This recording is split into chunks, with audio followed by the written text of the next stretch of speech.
Welcome back to the Paranormal Girl podcast. I am your host, Kristen. Electronic voice phenomenon is a topic of interest to many. It is a mainstay of investigating to attempt to capture these elusive voices. And sometimes what is captured is non sequitur, entertaining yet nonsensical and random. But sometimes it's a bit more than that, isn't it? It's communication, information, confirmation. And capturing one randomly, clear as a bell and intelligent, is indeed confirmation enough. But imagine how it might impact you to unexpectedly hear a familiar voice that you never thought you would hear again. EVP and signs from loved ones on the other side is what I will be discussing with my guests today. That and more following a brief word from our sponsor. Support for the Paranormal Girl podcast is brought to you by Manscaped.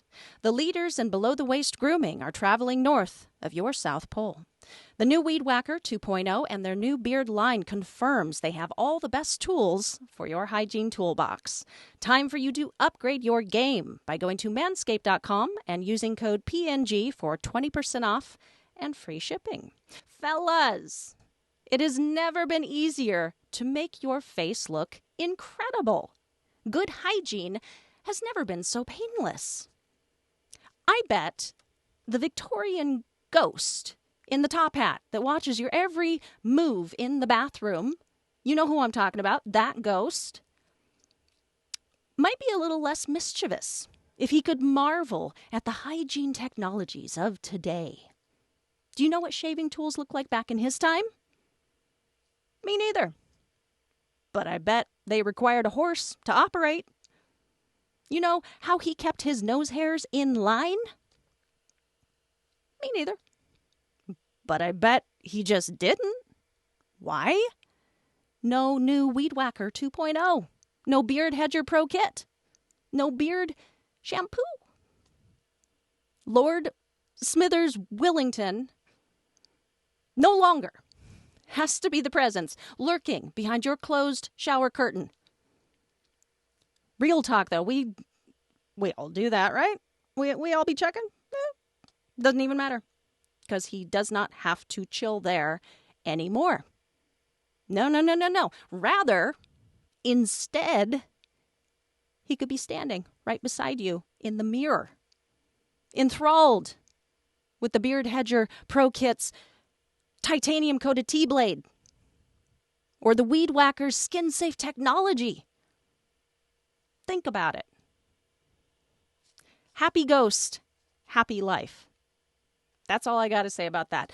Give Lord Willington the thrill of the afterlife and save 20% off, plus free shipping with the code PNG at manscaped.com. That is 20% off and free shipping at manscaped.com when you use code PNG.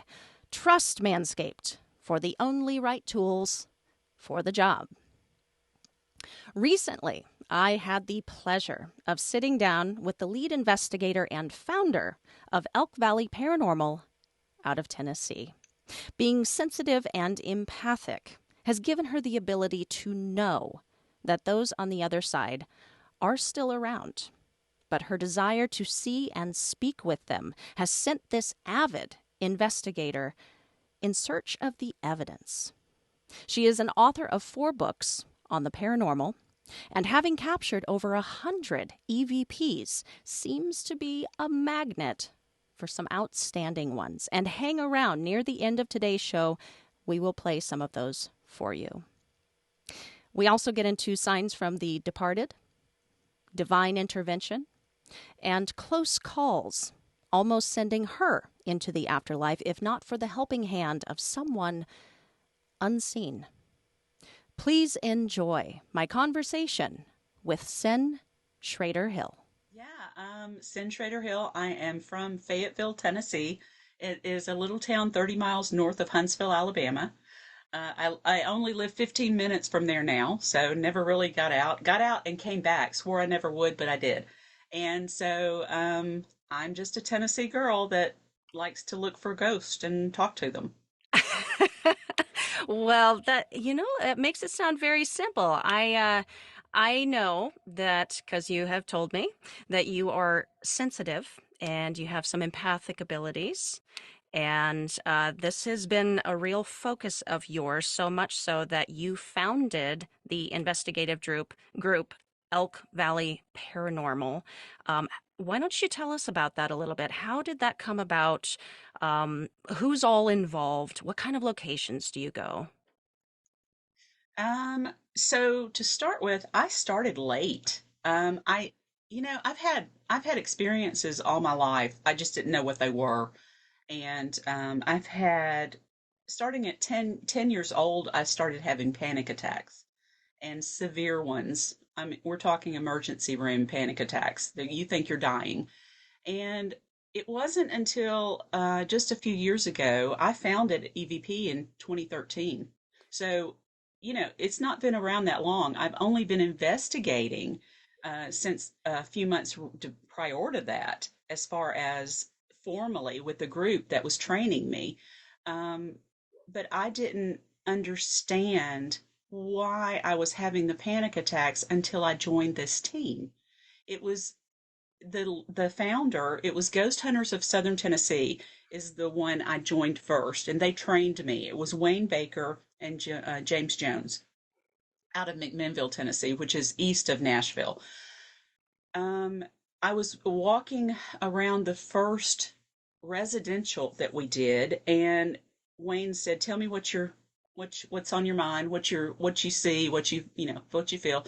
And I was leading him to different parts in the yard, and he was talking to me, and he said, you are sensitive, right?" And I said, I don't know.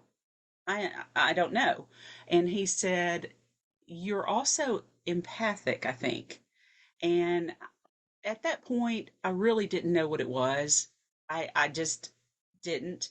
And he explained to me, a little bit of, because he was. So he kind of knew a fellow when he was around one, kind of understood the vibe and everything. And he said, "You've got to really block yourself from everybody else."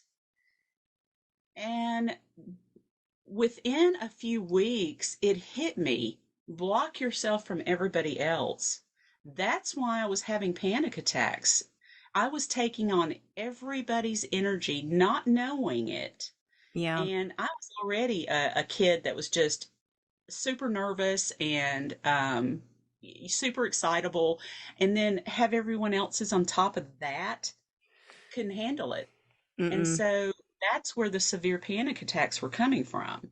And you probably have some listeners out there that have experienced these panic attacks Oh, and for not sure. really known that they're sensitive like that. So, there's a reason. There's a reason that you're having these panic attacks. You're probably taking on someone else's experience and emotions at the time, and you've got to block it. You've got to white light yourself or, meditate or, you know, there's so many different things you can do.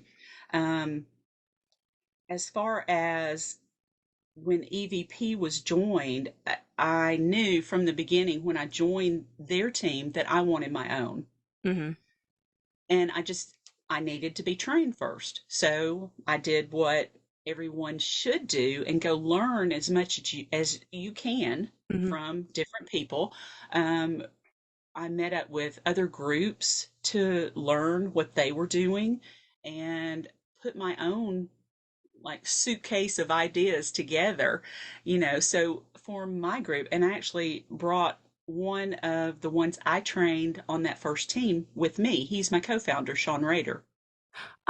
He Oh. came, he came as a skeptic, and he is a skeptical believer now. He has seen so much that he knows there's something out there, but he's still the best debunker I can ever have around me. He's great. He is super great. Yeah, yeah. And I also every team's got to have that token skeptical side to it you too. That's have just, yeah.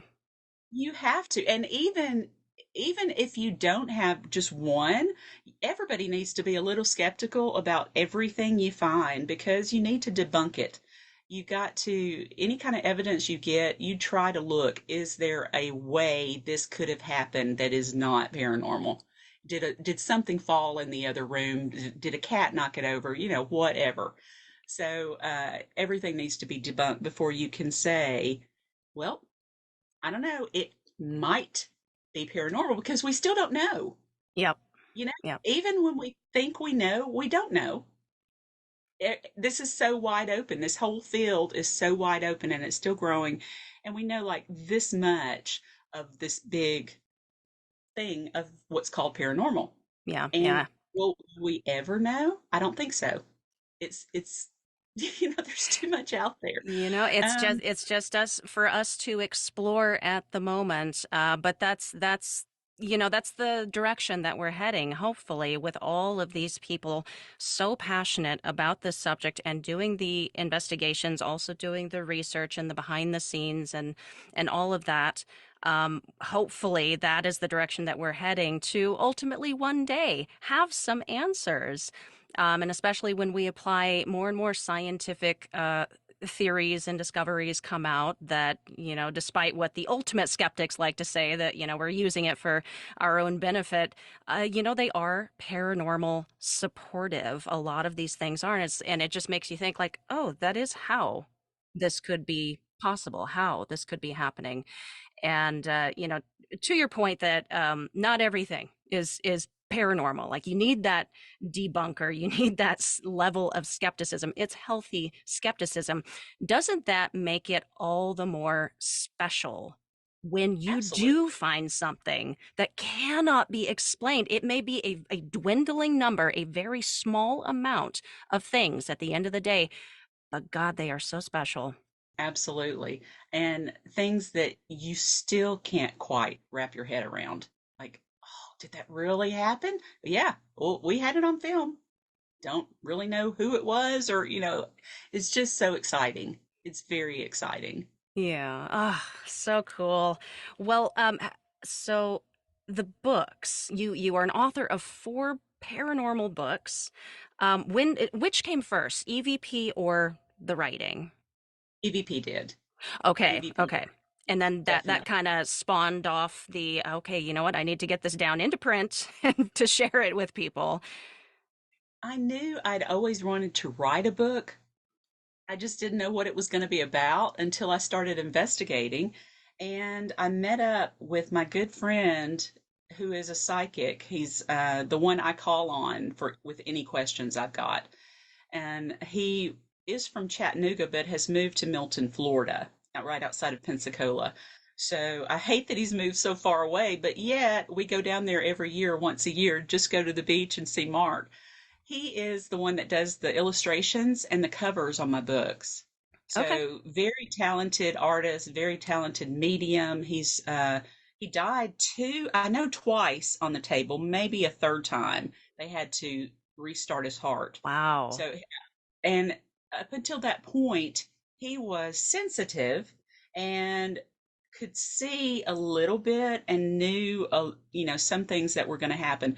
But when he came back on that table and actually lived after that, he was able to see all of these things that float around us that we can't see. And all of the crazy looking ones, all of the zombie looking ones, all of the just he said if everybody could see what he sees, it would terrify you. Yeah, yeah. So That's not unusual. Folks who have near-death experiences, a lot of them come back reporting an increase in psychic mhm, abilities. It's the strangest mhm. thing. It is. And if not just being more sensitive to actually seeing more things and hearing more things. And the more you do this, haven't you found the more that you are in this, the more you notice things out of the corner of your eye, or you hear things, oh, wait, so I'm not alone right now. You know, the more you're involved, the more they come around. It's Mm-hmm. just life. you magnetize yourself to them, to their frequency, and they know it and they want to be heard. There's some that don't, and they'll let you know, get out, but Well, leave me alone. But they have ways of letting you know what they want. Well, speaking of being heard, them being heard, one of the books that you wrote is covers all of the signs that we might receive, those communications, just the regular, average, everyday folk who is not the psychic, is not the medium, that is, communicating via clairs, like literal signs that we could receive from our deceased loved ones. Would you talk about that a little bit? What have you found in your research and experience? What are those signs? What do they mean? okay, that was actually my fourth book. My first three books were more of the scary stories and things that had happened on investigations. And for some reason, God dropped this in my lap and said, "You need to write a book on signs. You've lost people in your family. Your husband's lost family members. You know, you've got a lot of people that you have lost and miss. And I'm sure it could help other people to know about signs." So I started it and I didn't have enough for a book. So I sent word out on my author page and said, "I'm looking for stories that would involve near death experiences, signs that people come back, your loved ones bring you, maybe cardinals or pennies or whatever, or deathbed experiences like people on hospice when they are actually talking to somebody in the corner that no one else can see, and also animals that come back." So this book, I started receiving it was just the book pretty much wrote itself. I had stories coming in from all over the United States and even one from England. And that girl wrote about her grandfather and his cat and them the signs that were left with her. And so it was an incredible experience to get these stories out, and I made sure to honor the people that they had lost and missed. So at the end of every story is in memory of and with their name, birth, and death date. And some, like, there's a few animals that they don't really know the birth date, so they just had the death year. And it was such a rewarding experience. There's a second one coming already. Oh, It's going to another be out. another one on signs. Yes, so I'm looking for stories again. I've already got about eight to ten already for that next book. So that again, that's going to come out next year. If any of your listeners have anything that they would love to have in print about loved one signs or near-death experiences, cats, dogs, whoever coming back, um, I'd be glad to put those in. And we can do anonymous. You don't have to use your name. I've got four in the book, four or five, that wanted to be anonymous, and there's nothing wrong with that. But Yeah. I started it. My first book I wrote in 2018, and the second and third one, 2019. And then in 2020, I started this book and then lost my motivation, whether COVID had something to do with it or what. But my everything just went psh, and I couldn't think, I couldn't write, couldn't do anything. And I had wanted to get that out before Easter. Didn't happen. The next year didn't happen. And I happened to be talking to my friend where I buy my sage. It's Valerie, and on the south side of the square in Fayetteville. And so it has all of the incense and candles and everything. So I went in to see her to get some more crystals. And she said, like, everybody had been asking me, "How's the book coming?" Well, it's not. It's just not. And she goes, "When were you supposed to get that out?" And I said, "Easter of 2020." And she said, "And it's didn't happen." I said, "No." Then I thought maybe Easter 2021. And she said, "Well, you've got a month before this Easter." And I was like, "Yeah, but I can't get the book written." She said, "Yeah, you can. You could. You could."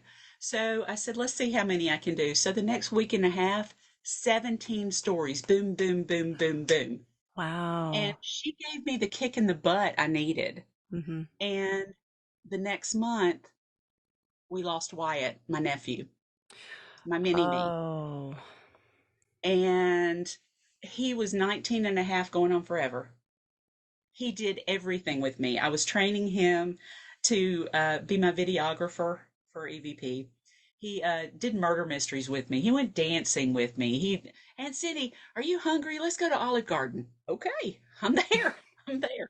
We did so much together. He was the most talented person I've ever met in my life. He could um, listen to Metallica and do their riffs. It was just, he was incredible, incredible, and had so many ideas and things he wanted to do. And then all of a sudden, he's not there anymore. Ugh. So we hit another limbo, you know, that same 2020. And about 3 weeks after his death, I thought, okay, that's why I lost my motivation. This book is supposed to be for him. This is his book.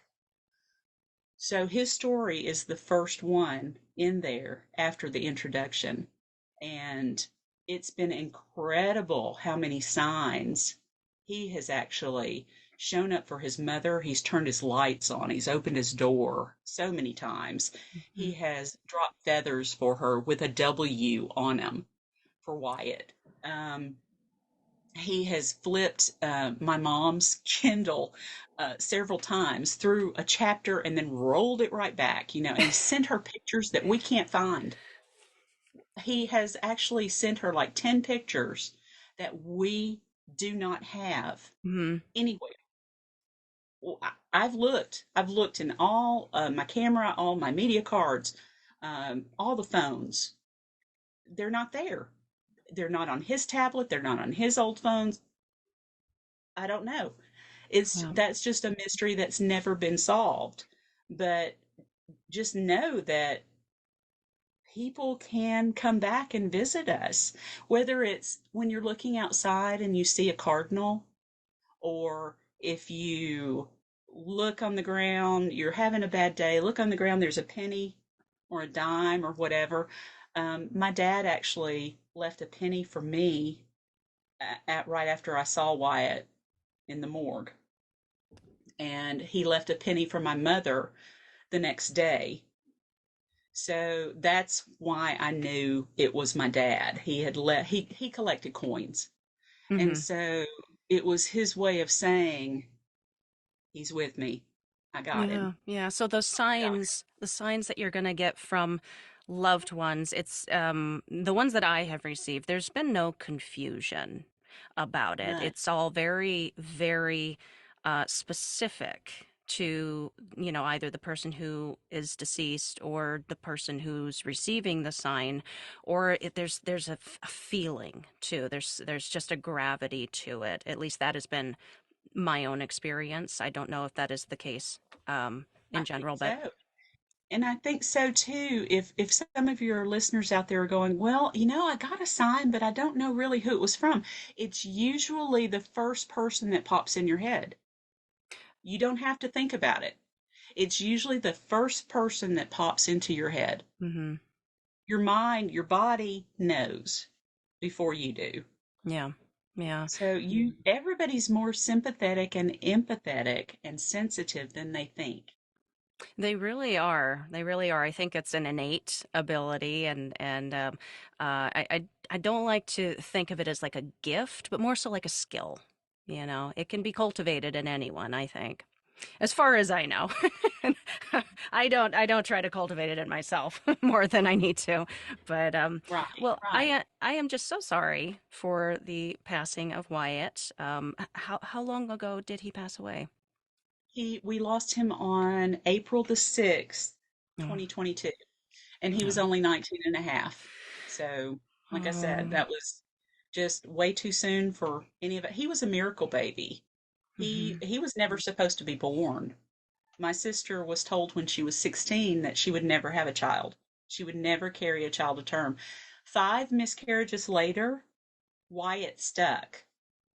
And my dad died in the late September of '01. Wyatt was born the next September. So he was like um, the void that my dad had left for my mom, Yeah. because it was just her and dad, you know, the kids had all gone out of the house, and then when she lost dad, she was lonely, Yeah. after 40 something years of marriage, she was lonely. And then here comes the first and only grandchild, and he was something else.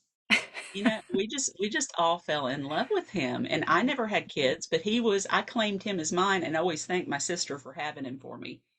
So he was great. He Yeah. was just the greatest thing. But yeah, he's gone way, way too soon. Yeah. Well, yeah, that's too bad. So sad, you know. But he has made it a point to get some signs, not just to his mother. Has he given you signs as well? He He's just has. checking in. I was asking my sister, she was telling me another story that's Hmm. going to go in the next book. And it was something odd that had happened, something that just was weird. She had called this heating and air company in town, um, and asked for them to come out. She knew there was a guy named Josh that worked for them. So she knew Josh was going to come.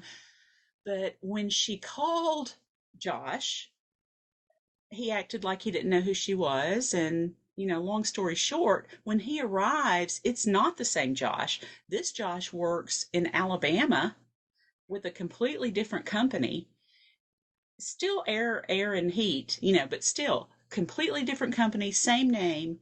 And how did she get his number? And he said, you couldn't have gotten my number off the website. And she said, but I did. I looked it up and got it off the website. And he said, no, my personal number is not on the website. You called my personal number. And so when he comes, he fixes it, and he's still just kind of hanging around. And she's paid him, and she's like, can I get you a drink? Would you like a sun drop or a Coke or something? He said, no, no, no, I'm fine. I just want to know how you got my number. And she said, I told you I looked it up. He said, but I told you it's not on the website. And then he goes, my wife's name is, and I can't think right away what his wife's name, but he mentioned his wife's name, and Susan was like, like, am I supposed to know that? And he goes, oh, I think it was Melanie. And he said, you don't know my wife, Melanie? And she said, no, I'm sorry. I don't. He said, oh, well, okay.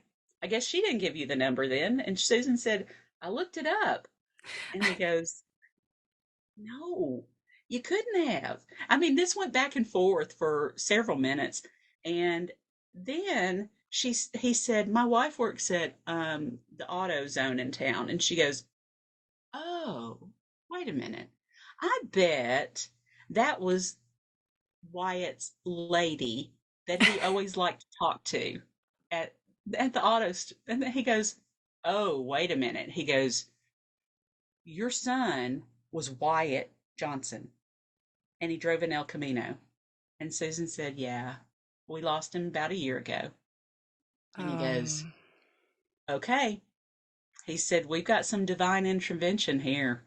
And she says, what do you mean? He said, I talked to Wyatt down there when he was talking to my wife, and we talked about guitars and, El Camino and every kind of thing you can imagine. He's just really talkative, and it was fun talking. And after that, he didn't see him again, right? So he said, I think the divine intervention is what got you through to me on the cell phone. And she said, well, do you care if I call you back if I have trouble? And he goes, well, you've already got my number. So, so it was the wildest thing. It's hmm the only thing that they could think of, that whether it was Wyatt or God or, an angel or whatever, took the number she was dialing and crisscrossed it and made it to his phone instead. And he came. He was, in the same business, the same name. It was just what. So Susan was telling me this story, and I was recording it on my phone. I do that so I can transcribe later. And so I was transcribing. I taped her in February the 23rd. And I was last month was the first time I got to go into the transcribing. And I was 6 minutes and 32 seconds in, and I heard Wyatt's voice. And we had not heard him. It was just me and my sister talking. I was listening mostly. The TV was off. The dog and the cat were asleep. There was nothing going on. And there's a couple little tap taps. And Wyatt said, "Did you hear that?" And so I I can't ever take that off my phone. No, no. That's And make going copies. Yeah, oh, and it's already saved in so many different places. Wow. But Yeah. yeah, I can't ever take that off. And like I said, I had been praying for a sign from him because he's been to his mama so many times, he'd been to his grandmother, and I wanted Wyatt to visit me. Yeah. What And what he did. what did your sister think of that? Did you play it for her? Was so upset when I first heard it because I was just bawling when I finally got him a sign. My husband, I went and banged on the bathroom door. I said, "Are you in the shower yet?" And he said, "No." I said, "You've got to come out here." And he thought something was wrong with somebody in the family, the way I was acting, because I don't cry or much. And so he sits down, he says, "Just tell me what's wrong." I said, "No, I just need you to listen." And I played it for him, and he goes, "That was Wyatt." I said, "That was Wyatt." Wow. And I still haven't transcribed. I've got 10 more minutes on that recording, and I've not transcribed that yet. So there might be more. I don't know. If not, that one was enough for me. I'm Hmm. happy with that. But holy cow. I called my sister right after that and said, "I want you to listen to this." I couldn't get her to hear it. So I put it over on the computer, and called her back and said, "Okay, try this now." And she listened and she said, I just heard her go, "Oh, Oh, wow. that there's my baby." I Yeah. called my mother next and said, "Mom, I need you to listen to something." And she said, "Okay." And I played it for her and she said, "Oh, was that my baby?" That So, was your yeah, baby. everybody could hear it. Yeah. Hmm. That is Hmm. so, so profound. Oh, my heart. I Yeah, I am mine too. so so glad that you got that confirmation in the way, because I know that you are very focused on the phenomenon of the EVP. You have captured hundreds of these things all across your investigations, and for him to let you know in that way specifically is just Right? really touching. That is so cool. And if I had been thinking, I would have been looking sooner. But you think, okay, the sign I'm going to get is I'm going to see him. I'm going to see, whatever. But no, if I had been thinking, I would have already been checking for EVPs, but I wasn't. I will now. Yeah, it's like, here's your sign, Cyn. Dum dum dum dum dum. Well, Yeah. that is an incredible story, and a rather incredible experience. And when we were speaking before, you did mention having some other really incredible experiences, and I don't know if this was in your personal life or during investigations, but you said something I kind of wanted to explore a little bit. You said that you've been rescued a few times over the years from very dangerous incidents. What does that mean? What were those experiences? Both were really bad wrecks. Um, the first one was back right after college, or right, yeah, it was right after graduating college, and I was meeting a friend of mine um, for dinner that evening, and she was getting off work in Nashville. We were going to meet halfway in Murfreesboro, and I was going too fast on a road I didn't know and lost control of my car. And it, instead of going to the right, I pulled it across because there was no traffic coming. I pulled it to the left and just hung on. I just hung, and I went right through a bunch of trees and landed between two trees. Okay, that was enough for me. Oh, wow, I could have hit all those and I didn't. But when the cops got there later, they said, you are so lucky. Do you know how lucky you are? I said, yeah, I didn't hit the trees. And they said, no, no, no, no, no. And he walked me across the road and he said, can you hear that? And I said, well, water? And he said, yeah. He said, everybody that misses the turn you just missed never goes into the trees. They always go off the embankment down into the water. Oh, And they don't make it. yeah. So I don't know, was somebody there helping me push? I don't know. I don't know. Yeah. The other one was on the interstate going north. I was doing home health at the time, physical therapy. And I had called my patient and said, I'll be there in an hour and I'm on the way. And I got to the interstate and put it in cruise. Everything was fine. It was a sunny day.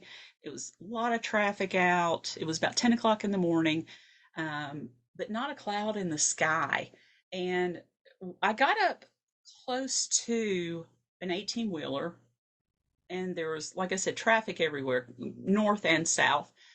And the bottom dropped out of something. I don't know where the heck that rain came from, but it was a shower that lifted my car up, pushed me toward the 18 wheeler, and then pushed me down into the median.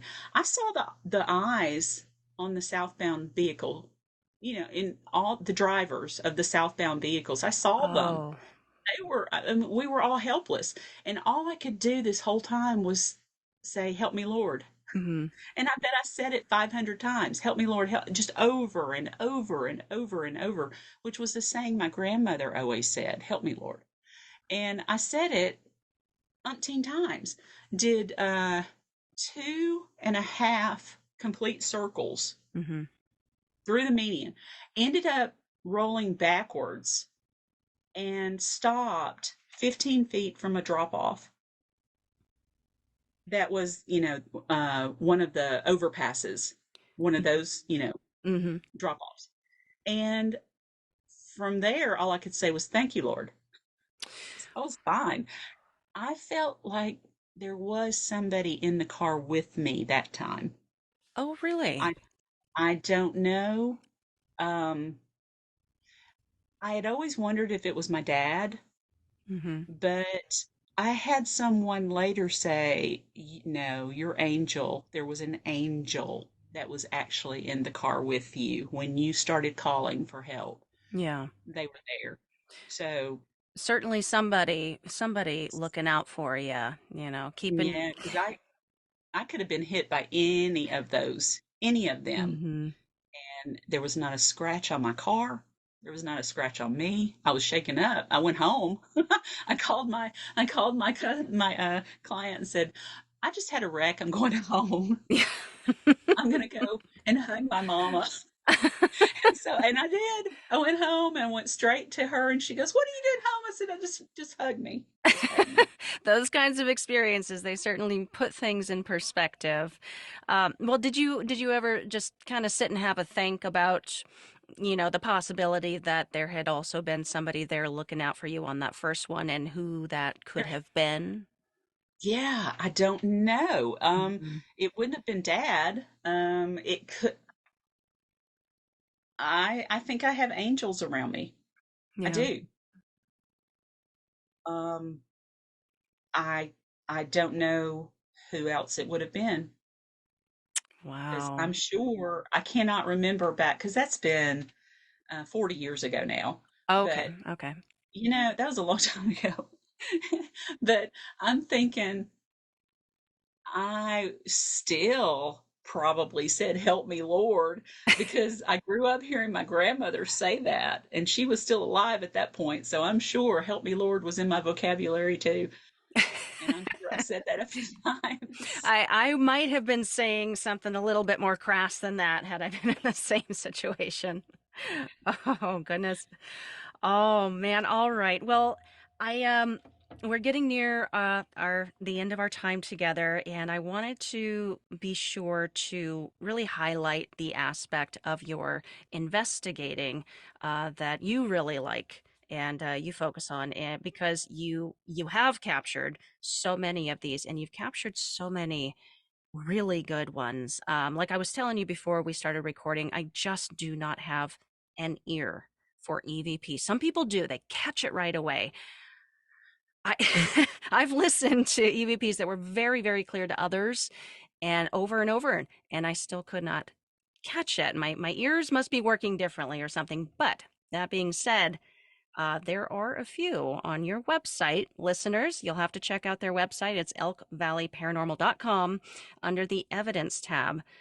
You've got quite a few under there that are just really astounding to me because as soon as I heard them, I knew what it said. Didn't even have to look at the description. I just knew. And before you get into them Mm-hmm. specifically, Mm-hmm. just to let your listeners know, the third book is They're Speaking, Are You Listening? My Most Compelling EVPs. And the EVPs you pulled off are from that. So they can actually read the book, and then as they're reading, if they come across an EVP, they go to the website, click on it, and they can hear it. Make sure you're listening with earbuds or headphones, and you might have to listen a couple of times to several of them, but you can listen to every one. There's over 100 in that third book. Mm-hmm. And that book they're speaking, are you listening? In that book, it does go through like the description of what you guys were doing. And okay, okay. Yeah. Well, I would love for you to do that for us today. Just give us a little summation of the ones that we are going to be listening to. Listeners, we're just going to do four of these, but I think you will agree that they made my jaw drop open. I was like, what? Class A. So if you don't mind, let's go ahead and jump into the first one. Go ahead and describe what's going on here and where we are. The first one is when I was at the old hospital here in town. It's still um, there, but the owner has it closed for investigations right now, unfortunately. I was there in 2013, and this was the very first EVP I caught. So, old hospital, first floor, and it's a class A. All right, let's go ahead and give that a play here. Play it again. It's pretty quick. All right. One more time. That's pretty clear to me. That's pretty clear to me. What did you capture? It was, I think, a female, and she did not want us there, and she was just saying, "Get out," Yeah. very Yeah. emphatically, "Get out." Yes, it is very emphatic. As soon as I heard, I was like, "Whoo!" Like I got shivers. All right. Well, the next one took place um, in Indiana, the old mill. Oh, And not in Indiana. This is in no, Tennessee as well. am I reading this? Oh, it's so small, small print. Sorry, I got to zoom in on my phone. Yeah, okay. The Old Mill in Tennessee. Go ahead and set this one up for us. One of the people, there was only three of us there that night, and one of them had taken a break. He'd gone out to smoke. So I was there with his wife, and we were just sitting in the dark trying to capture something from the spirit box. And this weird conversation started happening. They were asking where Chip, the one that had gone outside, where he was. And I was asking, well, who is speaking here? And I believe that's the one you're about to play, right? Let's go ahead and give it a listen. Can I hear that gentleman speak again, please?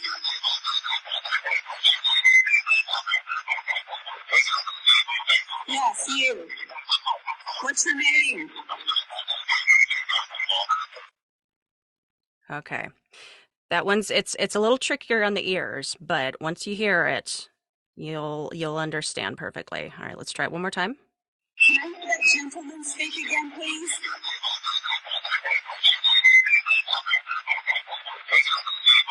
Yes, you. What's your name? Okay, Cyn. Who are we talking to in that one? We were talking to Paul. I do not know who Paul is, but he was he said who me? And yes, you. And he said Paul. Yeah, the one I found that one so interesting because it's the same voice Yeah. saying all of those things, and they are conversing Hmm. intelligently. It's just so Hmm. wow. Yeah. I haven't had much experience with the spirit box. How do you train your ears to listen through that? Because it's just constantly, maybe explain what that is to us.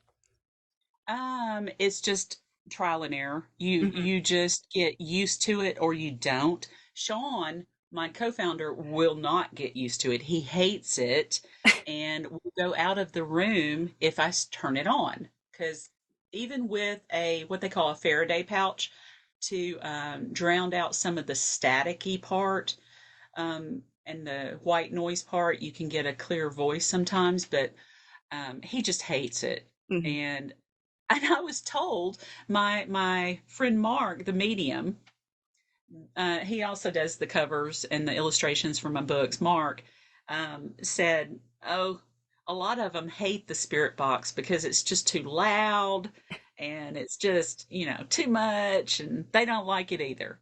So, and I guess they don't, but Yeah. I get a lot of voices through them. It's Hmm. just you just got to keep listening. Okay. All right. All right. How about you set us up here for this third one? This one was really just astonishing to me. This one was an odd one too. We were at the Lynchburg Haunted Home in Lynchburg, Tennessee, home of Jack Daniels. We had gone. This was a used to be a mortuary, and the place is just a icky feeling. You walk in the door and it just feels sludgy. It just, have you ever been in one of those places? The atmosphere is just heavy, Oh yeah. and it just, you feel like you need a shower after you leave. It's all that kind of stuff. We had gathered to with Mark. Mark was meeting us as he was going to do a seance there and different things. So we had gotten there and we were just doing a walk through.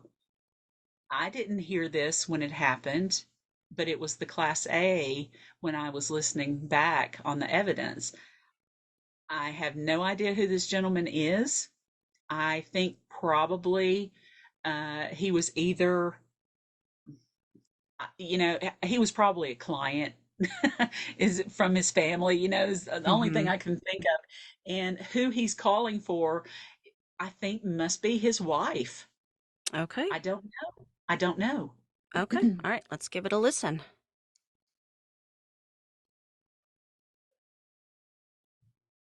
So they can sleep easier without having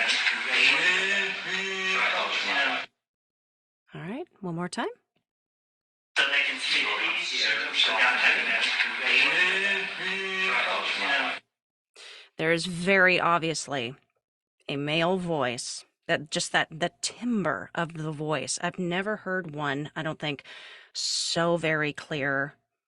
And And you guys are just talking. You know nothing's, yeah. you're just, and you can Yeah. clearly hear it. I think he was probably in his 80s or 90s. I mean, Hmm. that's the just the sound the voice gives to me. But he's calling for someone named Libby. All right. Well, we've got one more here. Um, this one, this might be one of my favorites that I've heard so far. I could hear it right away, and this one gave me, it sent some chills up my spine. And I will play it for you. Oh, go ahead and set us up real quick. The final one. This was at a residence here in the county. They were having a lot of problems. They thought it was a family member, but they weren't sure if he was the only one there. And I think there were more than one. There was a couple there, and this was one of them. I actually asked, is there somebody here, or where are you? And I'll tell you a little bit more about it after you play it. Okay. All right. Let's go ahead and give it a play here. Where are you?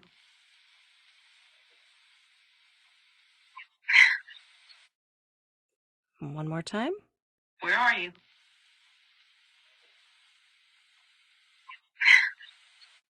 All right. Cyn. So he just says, here, Mm-hmm. here. The thing is, I knew something was with me. I couldn't see him. I just felt that he was around me. And I was taking pictures and I said, follow me. Let's go into the next room. I did that about 3 times. Follow me. And about the third time I asked him, he said, I've got better things to do than to follow you around all night. Oh no. So it was some grumpy little old man that just was I'm over it. I'm over it. Mm-hmm. Get the hell out of my house. Yeah. He was short and to the point, and then he was like, "No, this is it." Tired of you. Hey, you gotta set your boundaries, I suppose. All right. Well, that was so cool. That's a first for the show. I haven't played any EVPs on the show yet, and I'm surprised. That was so cool. So thank you for that. Thank Um, you. we are near the end, and it is time for our segment, Final Questions, Final Thoughts. Got a couple questions here for you, and then we will close it out. So, first one for you, Cyn. Which location, specific or general, remains the most untapped or unrecognized for its high level of paranormal activity? Oh, oh. With everything going on now and so many people investigating, beginners and those that have been doing it for a while, there are so many things that are popping up everywhere. The South, here in the South, we've got there's hauntings all over creation down here, and up where you are. I mean, they're just Mm-hmm. starting to just pop up more and more. So the more that people go and ask questions, the more active they become. Unfortunately, there's some that have not closed their sessions. So always be sure, no matter what kind of session you're doing, if you're just asking questions, be sure to say, okay, thank you. I'm done. Goodbye. Or if you do use a Ouija board, be careful with it. Always say goodbye. If you are using pendulum, spirit box, copper rods, anything that you're actually talking to the other side, you've got to close it. Otherwise, the door stays open, and some things that you probably don't want popping through are going to pop through. Mm-hmm. Those are open doorways. So you need to close those doors. Okay. Okay. And you would say that even if you're just investigating without any of these tools, just investigating, close it specifically. Yes, Oh, you've got to. You've okay. got to. There's one of the most active places around here is the old hospital. And it's because there's been so many teams that have come in. Some have broken in, not knowing what they're doing. And so there is actually a couple of new portals there. Oh. And it is crazy. It is crazy there. So you've got to always be really careful and just know that if you don't close things and you don't protect yourself, you can have hitchhikers and you don't really want them. You don't really want them. And don't investigate your own home. Just Oh, don't. okay. All Don't do right. it. All right. Good advice. Um, Next question. Someone tells you they are trying to look for signs. They're asking for signs. They're just not getting any signs. What do you say to them? What do you recommend? I tell them the story about Wyatt and that I finally got an EVP. If I had just been thinking, I would have found it sooner. But the signs are all around us. And if you, what, what person, when you see a red bird, what person pops into your head when you see a red bird? What person pops into your head when you pick a penny or some kind of coin up? When you see a white feather, a black feather, a gray feather, whatever feather, who comes to your mind first? Yeah.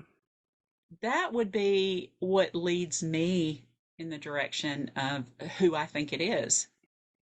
Okay. So there's Okay. signs everywhere. Even perfume, cologne. You can smell. My mother has smelled sandalwood. That's my dad's cologne, and she's heard him taking a shower. So you can hear all kinds of things. It's who you think of first is usually who it is.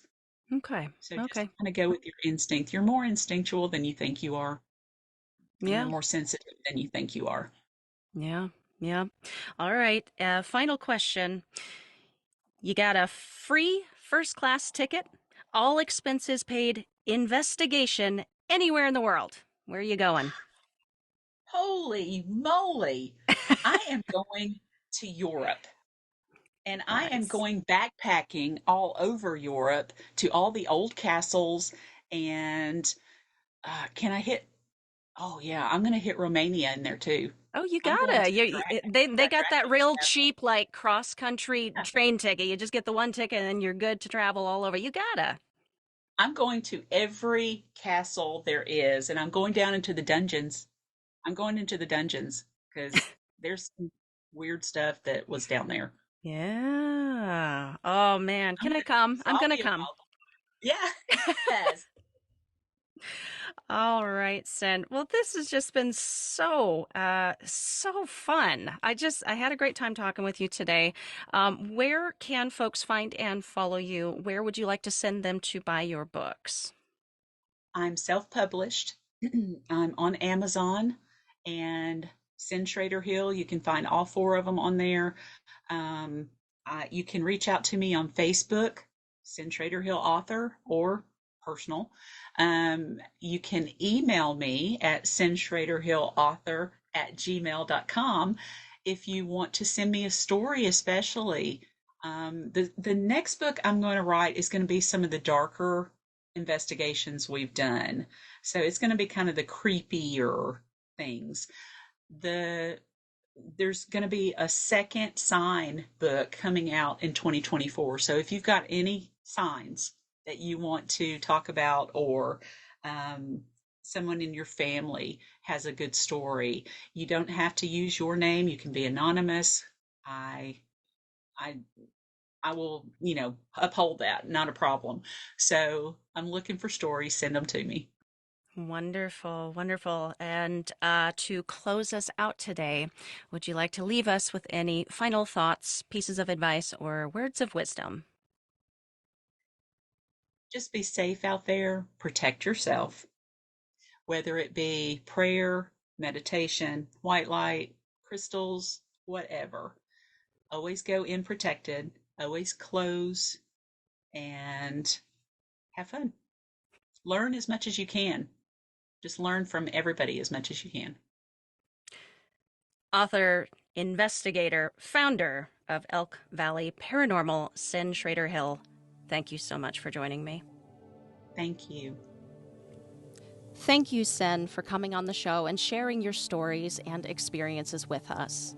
I hope you all enjoyed today's conversation. I know I certainly did, and I had a really cool chat with Cyn backstage on the Patreon about paranormal investigating. I had a lot of newbie questions to ask her about it, and she gave me some really great advice and suggestions for a couple of upcoming investigations that Lee and I were just about to head into. We hadn't been on an investigation in a while. It's been years. And following these back-to-back investigations, we had, as my friend and paranormal investigator Jason Fife joked that we might, a massive paranormal hangover. It was exhausting, dudes. But that has now passed. Both of those have passed, and we are reviewing that footage and audio as we record this. So hopefully I'll have some really cool things to report in the coming months. But anyway, thank you so much, Cyn. Your suggestions really did come in handy. And listeners, if you would like to hear that backstage guest chat, head on over to Patreon. I have just added a $1 tier for anyone listening who is just interested in checking it out, seeing what's going on over there. That tier will get you a shout out on the show with your social media profile or upcoming event of your choice that you want to get some extra eyeballs on. And it will also get you some of the backstage guest chats. Now, if you join and are digging it and are just craving more, all other tiers will also get you the shout out that will get you all backstage guest chats and early access to video versions of these episodes.